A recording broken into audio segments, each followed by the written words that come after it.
Salam alaikum az-Zulfilaouen, bonsoir. Sahaftorkum. C'est un signe d'apaisement dans les tensions entre Alger et Paris. Et c'est le chef de l'État, M. Ahmadji Tebboune, qui a fait le premier pas en déclarant: mon unique point de repère, c'est le président Macron. Il a déclaré aussi: je dirai 3 mots pour ne pas tomber dans ce brouhaha, ce capharnaüm politique qu'il y a actuellement en France. Nous nous gardons comme unique point le président Emmanuel Macron. Nous travaillons ensemble. Il y a eu, c'est vrai, un moment d'incompréhension, mais il reste le président de la République française. Une déclaration faite durant une longue interview accordée à la télévision nationale algérienne. Comme à son habitude, Abdelmadjid Tebboune a donné libre cours à son art de dire une chose et son contraire. Il a déclaré: les relations entre l'Algérie et l'Espagne ont repris leur cours normal après une période de froid diplomatique. Il a précisé que les relations diplomatiques et commerciales sont actuellement au beau fixe, soulignant que l'Algérie prévoit d'importer une partie de son cheptel depuis l'Espagne. Le chef de l'État a également évoqué les liens excellents avec l'Allemagne, l'Italie, la Pologne, la Serbie. L'Algérie n'est en conflit avec aucun pays européen et demeure ouverte à la coopération avec ses partenaires de l'Union européenne, a-t-il affirmé. Sur le fond, cette interview illustre une fois de plus les limites structurelles de la diplomatie algérienne sous la présidence de Tebboune. Notre diplomatie se trouve dans l'incapacité à exercer une influence quelconque dans notre environnement géopolitique naturel, à savoir l'Afrique, le Sahel et la Méditerranée.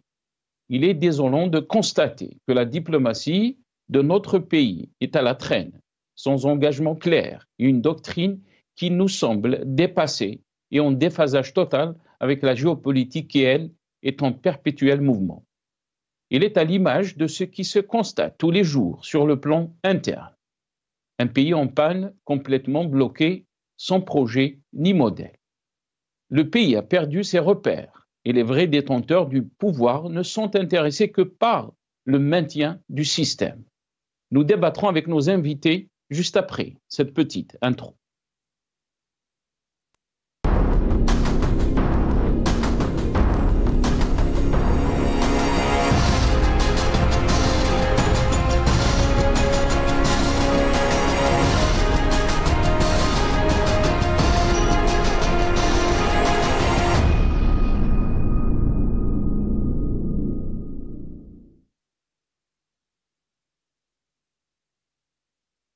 Tebboune et ses râteaux diplomatiques, c'est le titre de notre émission pour ce soir. Et pour en parler, j'ai le plaisir d'accueillir notre ami Jamaldine Benchenouf, journaliste et observateur politique. Il est avec nous depuis Lyon via Skype. Jamaldine Benchenouf, bonsoir. Merci beaucoup d'avoir accepté l'invitation. Marhaba bik ou sahaftork. Barakallahu fik, Nasser, merci de m'avoir invité. Sahaftorkum jami'an. وصحافة الناس اللي يتبعوا في الحصة هذه. بارك الله فيك، مرحبا بك سي جمال. راك منور سي جمال. بارك الله فيك، شكرا. On a le plaisir aussi d'accueillir notre ami Adel Khalef, consultant international en télécom, bancaire et économie. Il est avec nous depuis Londres via Skype. Adel Khalef, bonsoir. Merci beaucoup d'avoir accepté l'invitation. مرحبا بك سي عادل وصحافة. Bonsoir, merci beaucoup, Sahaf Tolkom à tous et bonjour à votre invité. Et comme toujours, c'est toujours un plaisir d'être parmi vous. Merci beaucoup, Adel. Marhaba bik, Adel. Bien sûr, on va revenir sur cette interview. Jamaldine Benchenouf, vous étiez avec nous hier, donc avec nous, l'émission d'hier, on a parlé de cette relation entre l'Algérie et la France, cette crise aussi, mais aussi les déclarations d'Ahmadji Tebboune. On va vous faire passer cette petite vidéo, donc toujours dans cette, par rapport donc à ces déclarations d'Ahmadji Tebboune. Et je reviens à mes invités juste après. Je dirais 3 mots pour ne pas tomber dans ce brouhaha, ce capharnaüm politique qu'il y a actuellement là-bas. Nous, on garde comme point de repère, et unique point de repère pour moi, c'est le président Macron. On travaille ensemble. Il y a eu, c'est vrai, un moment d'incompréhension, Mais il reste le président de la République française, le président de la Ve République. Et personnellement, tous les problèmes doivent se régler avec lui. Voilà, on va revenir bien sûr à cette relation avec la France et cette crise surtout, mais aussi ce qu'il a déclaré sur la question du Sahara occidental, le changement de position donc de la France, ce qu'il a dit aussi sur l'Espagne, Jamaldine Benchenouf. Mais d'abord par ces déclarations par rapport donc à la France, beaucoup de réactions dans la presse nationale, mais aussi internationale, et surtout en France, Jamaldine Benchenouf. On a parlé d'un apaisement, si on peut dire, de la part donc du côté algérien, du pouvoir algérien. D'après vous, pourquoi ce changement de temps de la position algérienne concernant donc cette crise entre Alger et Paris? Oui, changement de temps qui se constate surtout dans la presse algérienne. C'est incroyable. Comment on peut passer d'une phase quasiment hystérique de gens qui se lâchaient véritablement, qui n'avaient plus de bride, qui n'avaient plus de limites, donc je n'ose pas dire les articles, donc les torchons confinés à l'injure, à l'insulte. Et là, il a suffi d'un claquement de doigts pour que toute cette basse-cour se mette doigt sur la couture du pantalon, devienne gentil, correct, qui fait des lectures, qui salue le grand rapprochement annoncé. C'est incroyable, c'est incroyable. Mais sinon, s'agissant de messieurs Macron et Tebboune, beaucoup d'infos en sous-main circulent sur des contacts qui auraient eu lieu entre les deux hommes. Ils se sont parlé. Pardon, il n'y a aucun doute là-dessus. Pas nécessaire de sortir de Saint-Cyr pour le comprendre. On peut même comprendre, d'ailleurs, connaissant un peu le pli politique algérien, qu'il a été gentiment demandé à M. Macron de s'adresser en premier à M. Tebboune et d'essayer un peu de le flatter dans le sens du poil pour lui permettre de faire passer le changement auprès d'une population qui a été chauffée à blanc et à qui il va falloir donc désormais faire avaler le fait que Sansal n'est pas aussi traître que ça, ni de parents aussi inconnus que ça, ni espion, ni laisse, et qu'il va falloir le relâcher. Et donc, et M. Macron il est allé de l'habituelle, comment dirais-je, courtoisie française, puisqu'il a parlé de clairvoyant, qu'il fait confiance à la clairvoyance de M. Tebboune, de la même manière que M. Hollande nous avait parlé de l'alacrité, rappelez-vous, de M. Bouteflika, mais il y a beaucoup d'annonces dans l'air qu'on sent déjà frémir, il n'y a pas de doute. Très bien. Restez avec nous, Jamaldine Benchenouf. Adel, la question est à vous. Pourquoi, d'après vous, donc, ce changement de temps? On a entendu donc l'analyse de Jamaldine Benchenouf, alors que on se rappelle que l'ambassadeur algérien a été rappelé, donc à Paris, a été rappelé, et aussi l'arrestation de Boualem Sansal a compliqué encore cette relation entre Alger et Paris, mais aussi cette interview intervient, si on peut dire, 3 jours juste après donc ce procès de Boualem Sansal. Pourquoi donc cet apaisement du côté algérien? On veut qu'il y ait un apaisement, on veut qu'il y ait un dialogue direct avec le président Macron, alors que du côté français, on a vu que le ministre de l'Intérieur a parlé d'une riposte graduée. On a commencé à utiliser ce qu'ils appelaient, eux, les leviers contre des responsables algériens, les passeports diplomatiques. On a commencé même à parler donc, des biens, Driancourt a parlé de cet appartement concernant donc le président du Conseil de la Nation, Saleh Goudjil. Est-ce qu'il y a eu une volonté des deux pays d'aller donc vers l'apaisement, ou plutôt il y avait une crainte qu'il fallait donc apaiser les choses, sinon les choses auraient... on va arriver à une situation, peut-être, on va découvrir des choses, et je parle bien sûr du peuple algérien. Bon, de toute façon, vous savez, d'une manière ou d'une autre, il faudrait bien qu'à un moment ou à un autre, il y ait un apaisement entre les deux nations. Alors, parfois, ça peut être un apaisement qui intervient entre les deux présidents de la République respectifs, ou ça peut être un apaisement via leurs administrations respectives, c'est-à-dire leur gouvernement.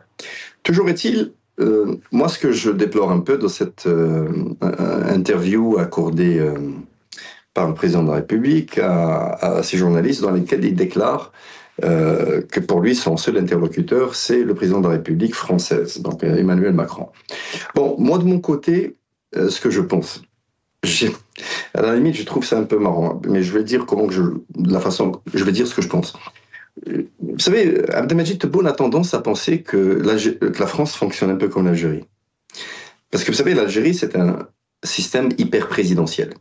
C'est-à-dire, après le bon Dieu, c'est le président. Voilà, c'est comme ça. Vous savez, Tebboune a tendance à oublier que d'abord, la France, c'est pas l'Algérie. C'est pas un pays où il y a un pouvoir vertical, c'est un pays où il y a un pouvoir horizontal. Surtout maintenant.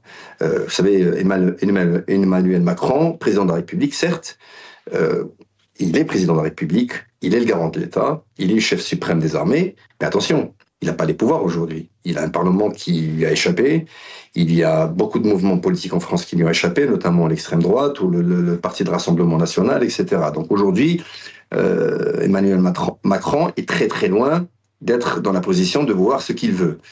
Donc, bizarrement, Tebboune a l'air de faire abstraction à cela. Pour lui, il est président, il a tous les pouvoirs. Donc, pour lui, Macron, il est comme lui. Il est président, il a tous les pouvoirs. Donc, bon, alors ça, c'est d'une part. Ça, c'est le côté drôle de la chose, de l'histoire.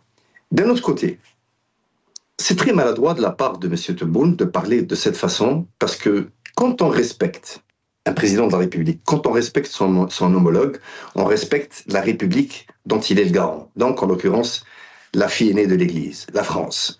Quand on respecte la France, on respecte son gouvernement. Bon, certes, je vous accorde le fait que le comportement et l'attitude de M. Retailleau est exécrable. Je ne vais pas dire qu'il a tort sur toute la ligne, il a raison d'un côté, mais il a tort aussi sur d'autres choses. Il a un modus operandi qui est un peu agressif. Mais ce n'est pas très fin politiquement, et ce n'est pas fin du tout, encore moins diplomatiquement, de dire au président français, ah vous savez, vous êtes mon seul interlocuteur. C'est-à-dire moi, si vous me permettez l'expression, je n'en ai rien à battre de votre gouvernement, je m'en fiche de votre ministre, etc. C'est une forme très maladroite de montrer un certain orgueil, une certaine, vous savez, il veut sortir le torse, etc. Et donc c'est pas très très finement politique ce qu'il dit. Et aujourd'hui, qu'on le veuille ou pas, vous savez, le président Macron ne peut pas décider tout seul. Il est obligé de consulter, il est obligé de faire tout le tour de son paysage politique pour arriver à des décisions. Bon, maintenant pour le troisième volet, enfin le troisième point que je voulais énumérer, je pense qu'il y a à mon avis, bon, il n'y a pas de fumée sans feu. Il n'y a pas de fumée sans feu. Ce que vous êtes en train de voir maintenant, ce que nous voyons maintenant, vous savez, je fais le parallèle un peu avec l'Espagne. On se rappelle que l'Algérie a agressé l'Espagne. Là, c'est pas la peine de revenir sur le feuilleton. Nous nous rappelons tous de ce qui s'est passé en 2022 avec l'Espagne, y compris l'annulation du traité de bon voisinage, le blocage des échanges économiques, le blocage de toutes les lignes aériennes, de toutes les correspondances aériennes, des compagnies aériennes respectives, etc. Ils sont partis très très loin. Au final, bon, l'Algérie a fini... Bon, l'Algérie, pas l'Algérie, parce que je laisse notre magnifique peuple de côté. Ce contingent d'hurluberlus qui sont au gouvernement, ils ont fini par quoi? La France, l'Espagne Est-ce qu'elle a revu sa position avec le Sahara occidental? On va revenir sur cette question, Adel. Adel, on va revenir parce qu'on va sur cette question avec l'Espagne, parce qu'on a aussi les propos de Abdelmadjid Tebboune concernant donc cette relation avec l'Espagne. Mais j'aimerais rester avec par rapport à la France. Et là, la question est à vous, Jamaldine Benchenou, puisque aussi Abdelmadjid Tebboune a réagi par rapport donc à la question du Sahara occidental. D'abord, on va l'écouter sur cette question et je reviens à vous. Pensez-vous, Monsieur le Président, que les différentes visites officielles effectuées par les politiques français au Sahara occidental sont des provocations envers l'Algérie? Ce n'est pas des provocations. Mais pourquoi des visites aussi, de manière aussi... Ça dérange la légalité internationale. Ça dérange l'ONU, dont la France est membre permanent du Conseil de sécurité, et le dossier est toujours entre les mains de l'ONU. C'est tout. إن الزيارة التي قام بها عضو من أعضاء الحكومة الفرنسية إلى الصحراء الغربية أمر خطير للغاية، فهي تستدعي الشجب والإدانة على أكثر من صعيد، كونها تنم عن استخفاف سافر بالشرعية الدولية. أعلن مجلس الأمة الجزائري عن التعليق الفوري لعلاقاته مع مجلس الشيوخ الفرنسي، بما في ذلك بروتوكول التعاون البرلماني بين المجلسين لعام 2015. يشجب ويندد بقوة بزيارة رئيس مجلس الشيوخ الفرنسي إلى مدينة العيون المحتلة بالجمهورية العربية الصحراوية، معتبرا الزيارة تناغما مع السياسات الاستعمارية والأطروحات المخزنية المعادية للشرعية الدولية. Voilà, donc et on se rappelle aussi de cet entretien qui a été accordé par Abdelmadjid Tebboune au journal français L'Opinion, et où il a déclaré sur la question donc du Sahara, et là je le cite: sur le Sahara occidental, j'ai prévenu le président Macron, vous faites une grave erreur. Mais aussi le Conseil, vous l'avez entendu, le Conseil de la Nation algérien a suspendu ses relations avec le Sénat français, a pris donc une visite de Gérard Larcher au Sahara occidental. Jamaldine Benchenouf, on est dans la cacophonie, si on peut dire, d'une diplomatie qu'on n'arrive pas à comprendre exactement c'est quoi la direction de cette diplomatie, c'est quoi la boussole de cette diplomatie. On reproduit les mêmes schémas avec la France. Notre ami Adel a parlé de l'Espagne, on va en parler bien sûr. Votre réaction, Jamaldine Benchenouf?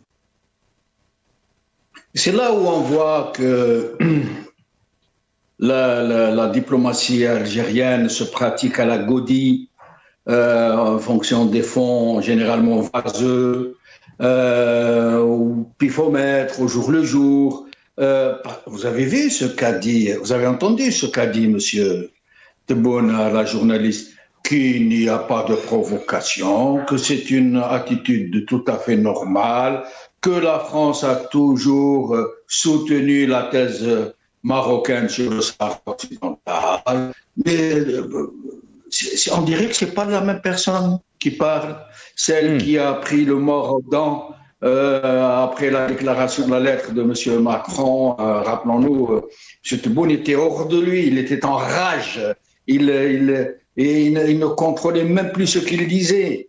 Et là, c'est dire que ces gens, aujourd'hui, ont compris que le moment doit venir où ils doivent mettre un peu d'eau dans leur whisky. C'est parce que c'est facile, rompre avec l'ambassade. D'abord, rappelez-vous, rompre avec la France, il y a quelque temps, puis le faire revenir à Paris, l'ambassadeur, par la petite porte, par la chatière, et là, encore une fois, rétablir les relations avec l'Espagne comme si de rien ne s'était passé. Et là, après le grand caca avec la France, on est en train de tout faire pour rétablir les relations comme si de rien ne s'était passé. Et c'est dire l'impéritie de cette médiocratie, de cette mafiocratie. Vous savez, le mariage. Les relations algéro-françaises sont un peu le mariage de la carpe et du lapin. D'un côté, vous avez un État français qui est assis sur des institutions véritables, sur une véritable constitution. Je vais donner un exemple. La séparation en France ne fait aucun doute. Vous ne pourriez pas faire passer une feuille de papier cigarette entre deux pouvoirs. Ils sont en même temps soudés, mais alors dans une seule osmose, mais en même temps, aucun pouvoir ne peut s'interférer dans un autre, quel que soit ni l'armée, ni le président, ni les ministres, personne. Par exemple, la justice, c'est une justice indépendante. Le législatif, même s'il y a des jeux de pouvoir, d'équilibre, etc., mais ça fait partie du jeu. Alors en Algérie, tout est faux. Les institutions sont des coquilles vides, ce sont des façades Potemkin. La presse n'a de presse que le nom, ce sont des organes primaires de propagande.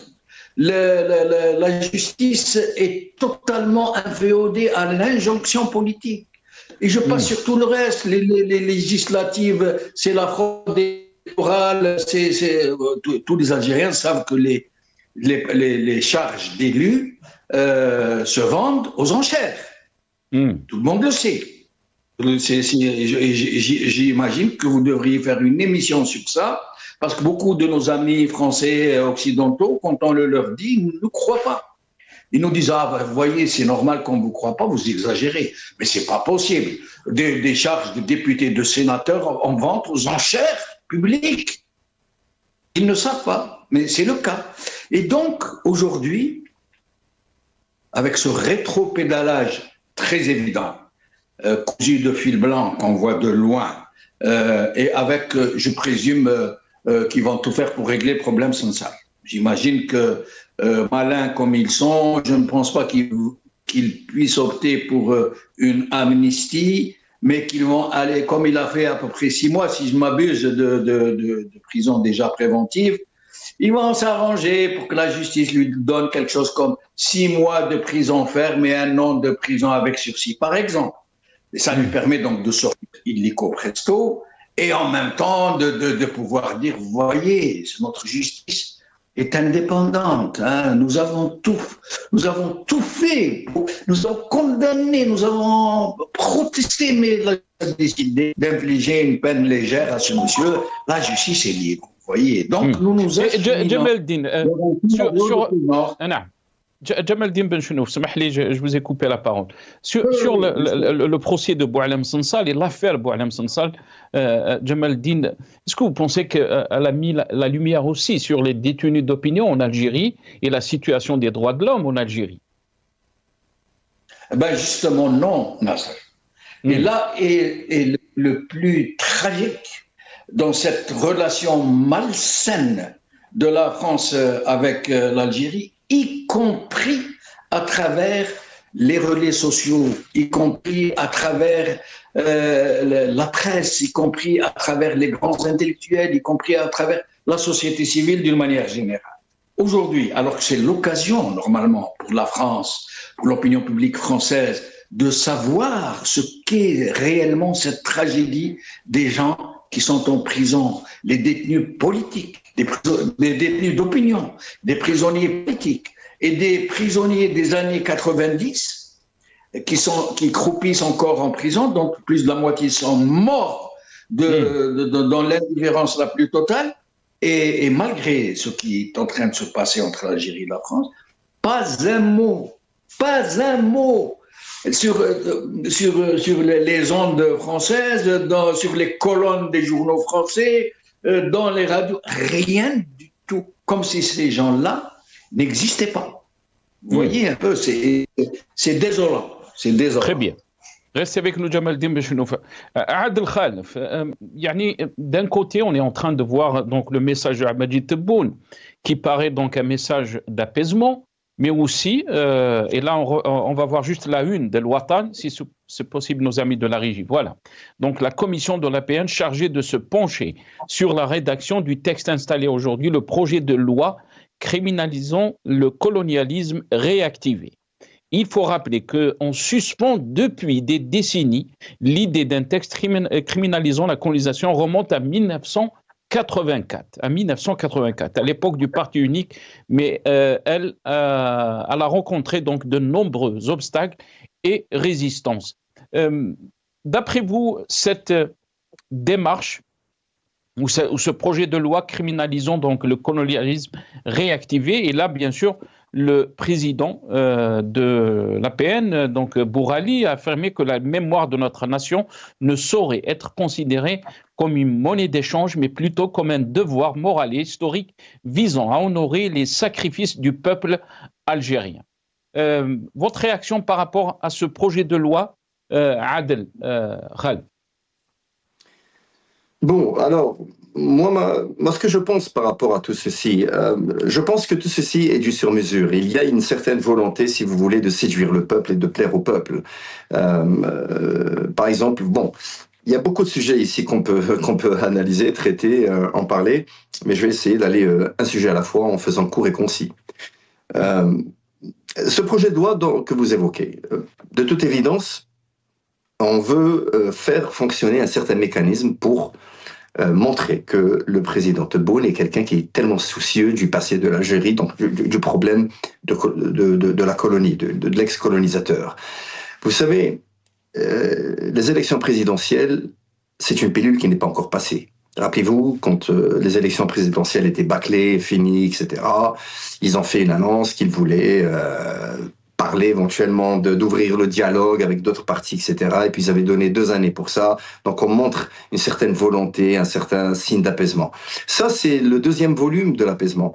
Parce qu'en réalité, c'est quoi? On voit très bien que tout ce qui se passe actuellement, c'est que le président Tebboune a envie de plaire aux Algériens. Il a envie de les séduire. Il a envie de dire, regardez-moi, je suis celui qui est en train de malmener la France. Je suis celui qui est en train de rendre les choses très difficiles pour la France. Je suis en train de tenir tête à la France. Je suis en train de faire ceci, cela à la France. C'est une politique de séduction de masse, c'est tout.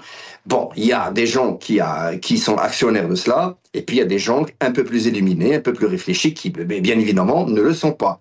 Et donc, cet article ou ce projet de loi va dans ce sens. On veut sortir des mécanismes juridiques pour montrer que la France doit payer, la France doit ceci, la France doit cela. C'est dans ce contexte que tout ceci est en train de se faire. Que ça soit via les médias, qui encore une fois est une façon complètement ridicule de communiquer avec les autres pays, parce qu'on ne communique pas avec de la surenchère médiatique, on communique avec des mécanismes diplomatiques, on communique avec des visites officielles, etc. etc. Bon, nous allons peut-être passer sur ce point-là.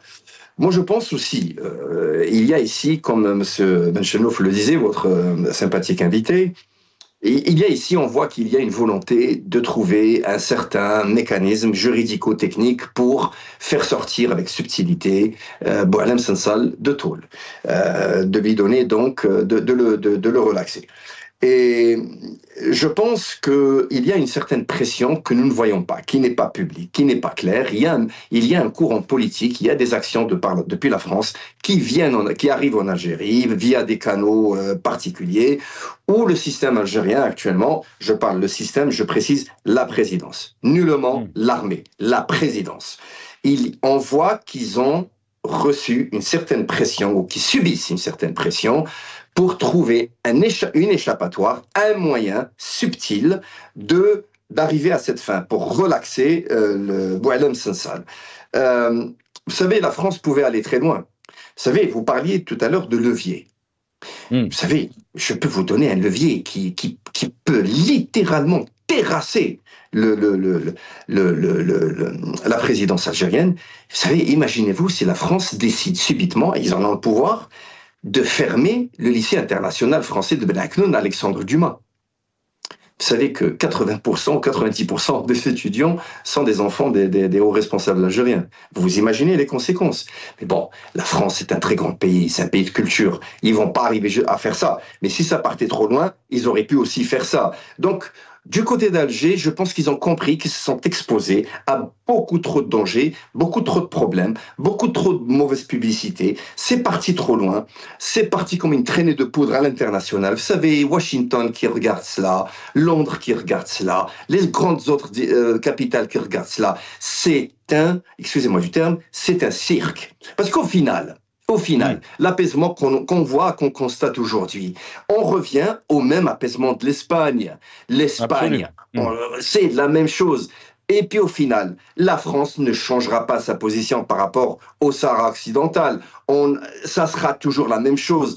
Peut-être qu'ils vont sacrifier une ou deux personnes, mais encore une fois, le président Tebboune s'attend à ce qu'il y ait un sacrifice du côté du gouvernement français. En l'occurrence, éventuellement, un Rotaillot qui dépose sa démission, parce que du côté d'Alger, ceci va être vu comme une grande victoire, suite à l'échec et au revers diplomatique du Sahara occidental. Donc il faut quelque part leur faire plaisir, leur donner un petit joujou pour qu'ils soient contents, dire allez, on va vous donner cela, comme ça vous êtes contents, on va dire que c'est une petite victoire.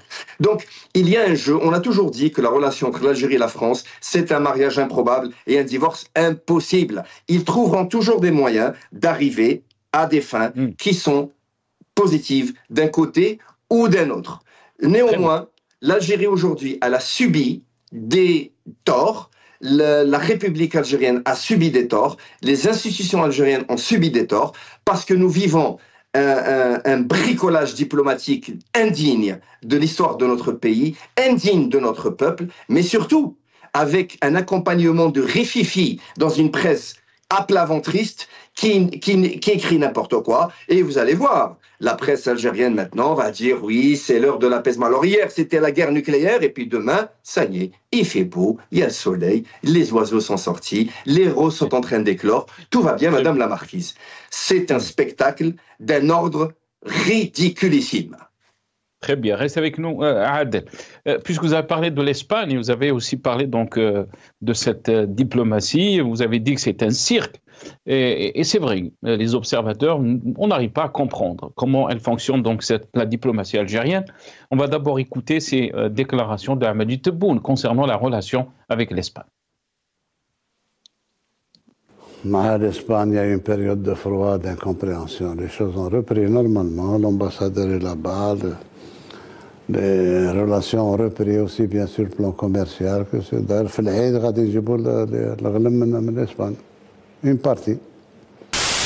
ما لازمش يتخلوا على المسؤوليه التاريخيه نتاعهم في هذا الظرف هذا. المطلوب منها هي تراجع نفسها تطبق القانون الدولي. ده هو سيتو. كان جاوا اصدقاء كما كنا احنا دارين اصدقاء فالحكومه مش Voilà, donc d'abord on va voir juste ce titre, Le Monde, nos amis de la régie. Voilà, l'Algérie suspend un traité de coopération après le revirement de l'Espagne sur le Sahara occidental.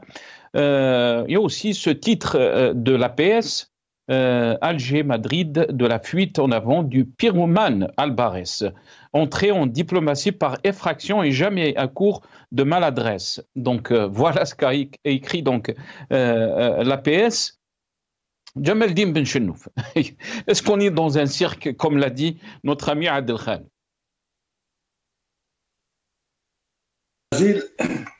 Oui, on est dans un cirque. Mais vous pouvez tout dire, vous pouvez j'ai tous les qualificatifs possibles et imaginables pour essayer de montrer ce régime sous son véritable jour. Vous n'y réussirez pas. Ce sont des gens qui ont franchi, qui ont outrepassé, transgressé toutes les règles, toutes les limites de la bienséance, de la diplomatie, de l'honnêteté, de la dignité. Madame, ils n'ont pas de dignité, ils ne savent pas ce qu'est l'honneur. Ces gens-là, même quand ils utilisent la mémoire des chouhada, il n'y a pas de plus sacré dans un pays, dans une patrie, dans une nation, que la mémoire de ceux qui lui ont donné leur vie pour la libérer. Ce n'est pas propre à l'Algérie.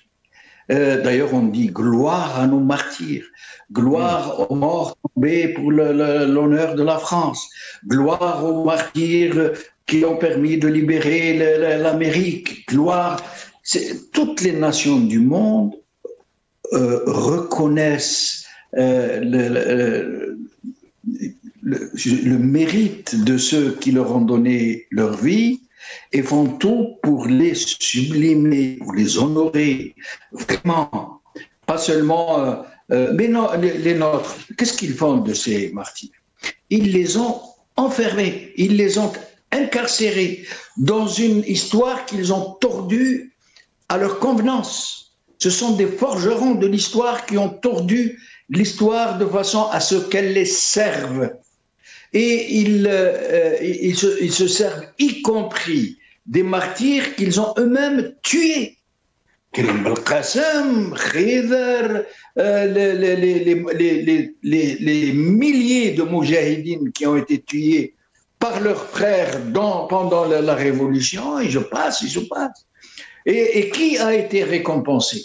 Ont été récompensés ceux qui les embusqués, ceux qui n'ont pas fait cette guerre, qui étaient planqués à Ghardima et à Oujda, qui sont rentrés par la force en Algérie, qui ont pris le pouvoir par la force des armes, qui ont tiré au canon aux confins de la wilaya 3 et 4 contre les moujahidines qui essayaient de les empêcher d'entrer sur Alger.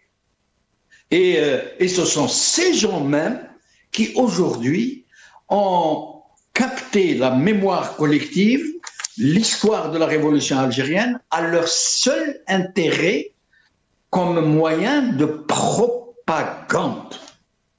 Et avec la France, vous croyez qu'ils croient à ce qu'ils disent? La France doit reconnaître, la France doit nous restituer, la France ne demande pas d'argent, demande une reconnaissance. Et cette loi, ce projet de loi Djemal-Din, pour criminaliser donc le colonialisme, a été réactivé. Ça fait partie du discours habituel, c'est quelque chose qui sert avant, après les événements. Par exemple, là, ils sont en train de dire que, ah non, attention, hein, nous sommes toujours contre la France. Nous demandons toujours à ce qu'on nous restitue notre dignité et la vérité sur l'histoire. Pendant que Tebboune, lui, téléphone en catimini à Macron pour essayer d'arranger les choses, pour lui demander, écoutez, il faut essayer d'arranger, ça a été très loin, ça fait partie de... C'est l'histoire du mauvais et du bon flic, hein, tout le monde connaît. Le problème, maintenant, c'est que aujourd'hui, en l'état des choses, M. Tebboune, à un certain moment, tout le monde lui avait laissé la bride sur le cou, y compris l'Askar, y compris les militaires. Il trouve qu'il les arrange très bien. Il fait le clown. Dans le même temps, il est estimé il faut le dire, hein, c'est malheureux de le dire, mais il est estimé des gens les plus frustrés et les plus frustres du pays parce que la Ghalb, ils ont été plongés dans un coma politique. Ils ont été anesthésiés. Ils n'ont plus le sens de la politique. Il suffit qu'un président s'installe, qu'on lui ramène tout l'apparat qui va avec, ou le festival. Du jour au lendemain, ils se mettent à crier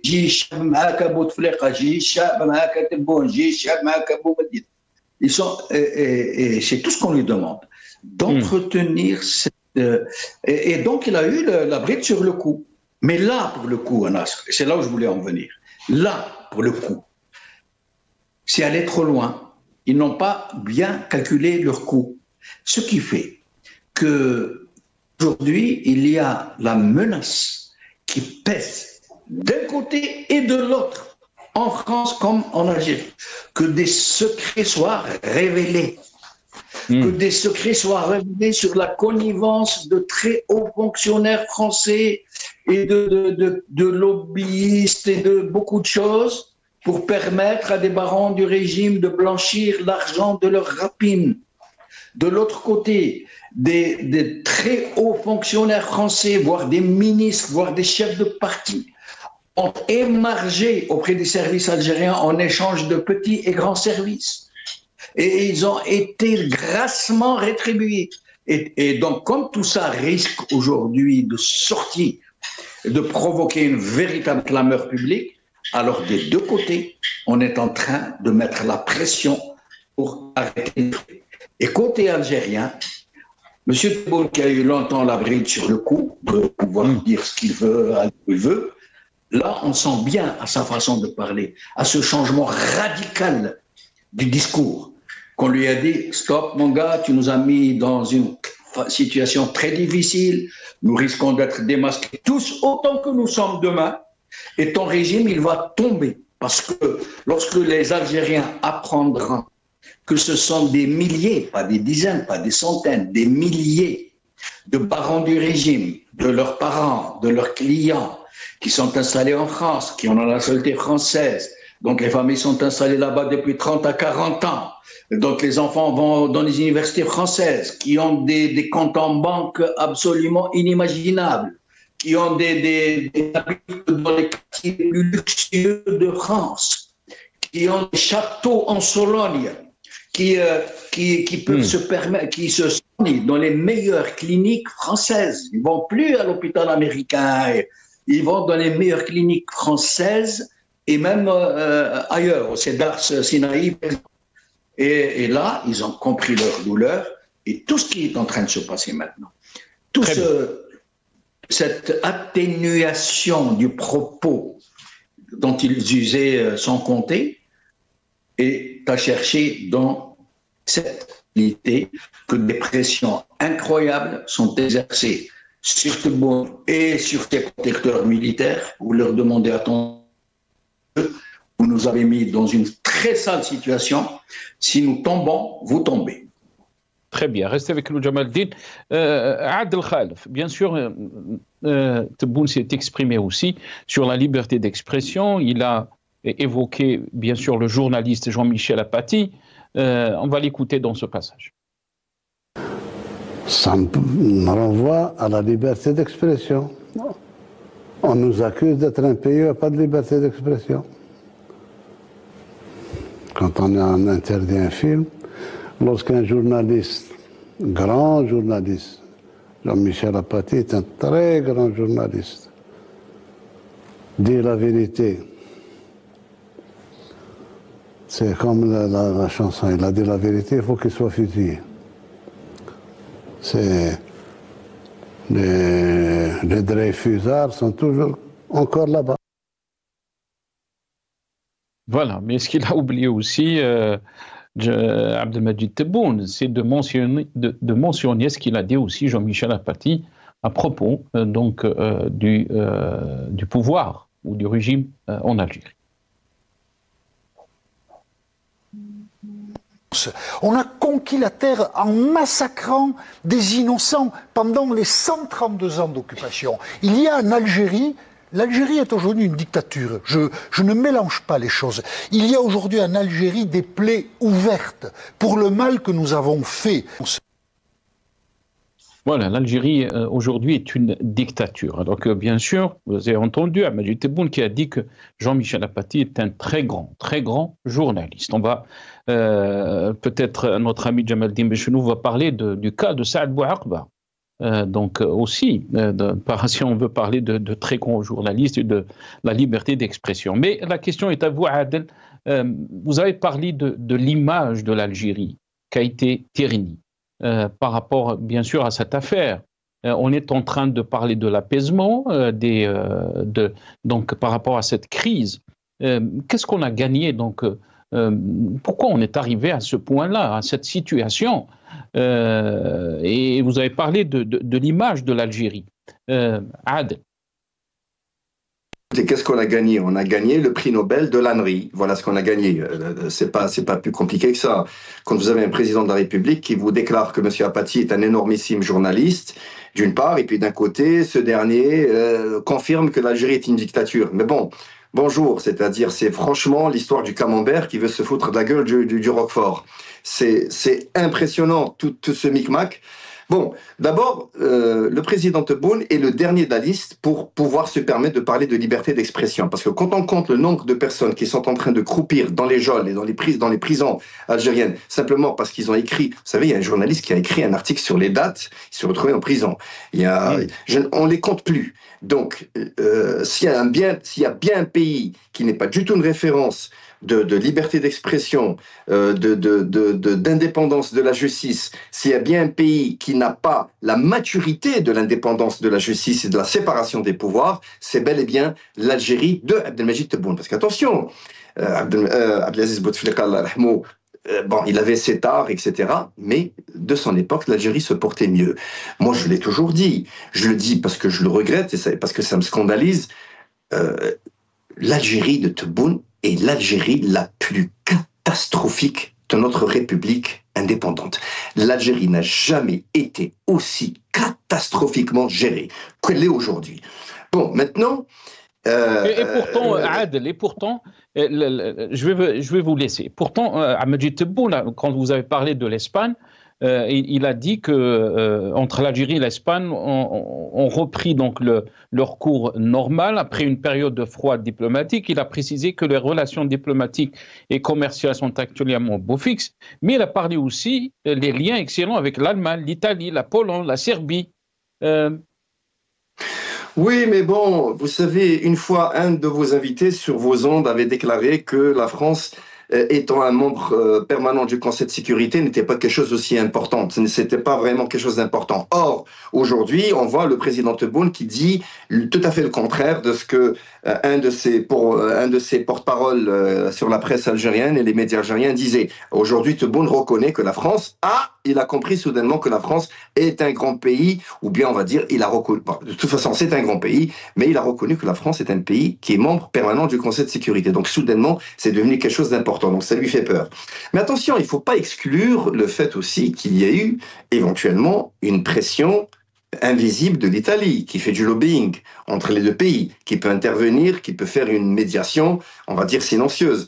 Peut-être qu'il y a eu aussi une autre pression du côté des États-Unis. On ne sait pas, je doute des États-Unis, mais en tout cas, je ressens qu'il y a eu une intervention d'un pays tierce qui est venu apaiser les esprits. Tout comme on peut faire aussi le parallèle, il y a peut-être eu des interventions de la machine militaire algérienne qui ont peut-être dû, comme vous l'évoquiez avant, préciser à ce président qui est complètement perdu, le pauvre, au milieu de la mer sans boussole, qu'ils sont partis trop loin, les échecs sont trop importants, une succession de camouflets diplomatiques, économiques et politiques. Donc à un moment, il faut arrêter la saignée, il faut arrêter l'hémorragie. Bon, monsieur, avec l'Espagne, on a vu ce qui s'est passé, on a vu comment ça s'est terminé. Avec la France, on a vu ce qui s'est passé et on est en train de voir comment c'est en train de se terminer. Un des pays que vous avez évoqué, il va peut-être, bon maintenant ils vont arranger les choses avec la France, ça va se calmer, etc. Tout va redevenir normal, l'ambassadeur va repartir et puis tout va redevenir normal. Au final, vous savez qui est le gagnant dans tout ça? C'est l'extrême droite en France. Parce que l'extrême droite avait besoin d'une petite influence internationale, M. Abdelmadjid Tebboune l'aura donné. C'est un parti politique, c'est un mouvement politique qui n'est pas du tout dans la contextualisation de l'exécutif. Ils le sont, on va dire, quelque part, mais c'est pas eux l'interlocuteur. Le pouvoir, c'est pas eux aujourd'hui, au niveau de l'Élysée ou au niveau du gouvernement, même s'ils ont leur poids, même s'ils ont, via le Parlement et via d'autres mouvements. Mais toujours est-il que Abdelmadjid Tebboune leur a donné de la publicité. Il leur a donné, il a rajouté de l'encre sur leur nom. Il est en train, en fait, en réalité, au final, l'Algérie s'est exposée à tellement de scandales. Toutes les grandes nations sont en train de nous regarder, de se bidonner, d'un président qui n'arrête pas de succéder les erreurs, les camoufler, avec une presse qui est prise, encore une fois, dans un réfifi interstellaire. Et puis maintenant, ça va être un autre pays dans quelques jours ou dans quelques semaines. Ils vont faire encore une petite crise avec un petit pays. C'est juste pour amuser la galerie, pour montrer que ça bosse du côté de Mouradia, qui est un président qui est très actif, etc. Et puis voilà. Au final, même s'il a évoqué... Alors là, il est en train d'évoquer les moutons, que l'Espagne maintenant va nous fournir les moutons. Vous savez, ils veulent importer 1 million de moutons en 1 mois et demi. Alors je veux dire, même les États-Unis, même l'Australie, même les plus grandes nations ne sont pas capables de le faire. Maintenant l'Espagne va nous...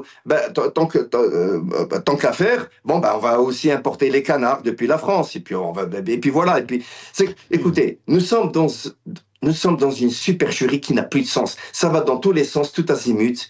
Je suis vraiment... Vous savez, je ne sais même plus par quoi commencer, par quoi finir. Mon pays, notre pays, est clochardisé. L'Algérie est clochardisée. Merci beaucoup, Adel Khalef. Jamaldine Benchenouf, 30 secondes, très rapidement, parce qu'on me dit qu'on a dépassé le temps de l'émission, comme d'habitude.